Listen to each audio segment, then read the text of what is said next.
Hello guys, இப்போ நாங்கள் எங்கே போகிறோன்னா எங்கெல்லாம் போகிறோம்? மாவு வாங்க.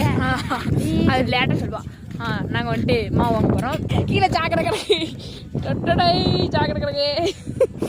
சாக்கடையில் தான் போவேன். அப்போ கெத்து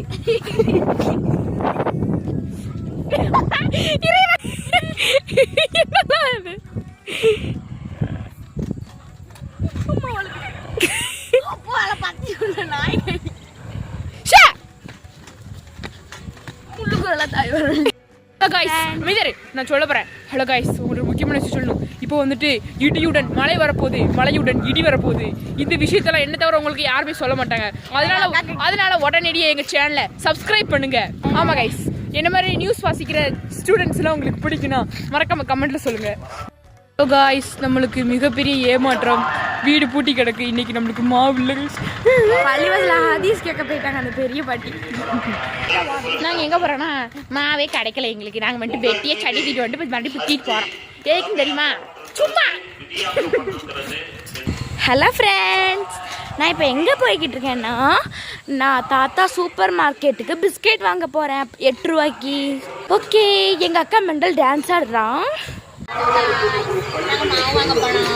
எங்களுக்கு மாவே கிடைக்கல. இது பார்த்தீங்கன்னா ஒன்றுமே இல்லை. மாவு இன்னைக்கு இல்லை. வீடு பூட்டி கிடக்கு. நான் தேவையே இல்லாமல் கஷ்டப்பட்டு நடந்து வந்தேன். அப்படியே நான் மட்டும் ரொம்ப இஷ்டப்பட்டு நடந்து வந்த மாதிரி அக்கா சொல்கிறான். பார்த்தீங்களா, அடிக்க வர கை வாங்குதான். கையை இடிச்சிட்டா கைஸ். இதுக்கு ஆப்ரேஷன் பண்ணி நான் வந்துட்டு சாக்லேட் சர்ஜனாக மாறப்போறேன். என்ன மேலே சாக்லேட் வாய்க்கு போட்டோன்னே நீங்களும் கழிச்சிடுவீங்களா? அது தெரியாம எங்கள் அக்கா வீடு எப்படி இருக்கும்? எப்படி இருக்கும்? நல்லா இருக்கீங்களா? வணக்கம்.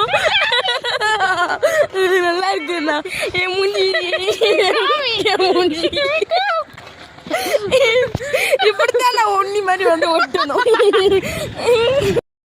திடீர்னு இப்படி காமிச்சோம். இவ்வளோதான். அவ்வளோதான். அன்னைக்கு காரில் போகும்போது இவ்வளோதான் இப்படி தான் காமிப்பா. அவ்வளோதான். அடுத்து இப்படி தான் இருக்கும். நானும் உன்னி மாதிரி இப்படி தான் ஒட்டணும். அவளை மூக்க தடைச்சிட்டா. மழை உளுந்துருச்சு. மழை உளுந்துருச்சு. 2 சொட்டு மழை மேலே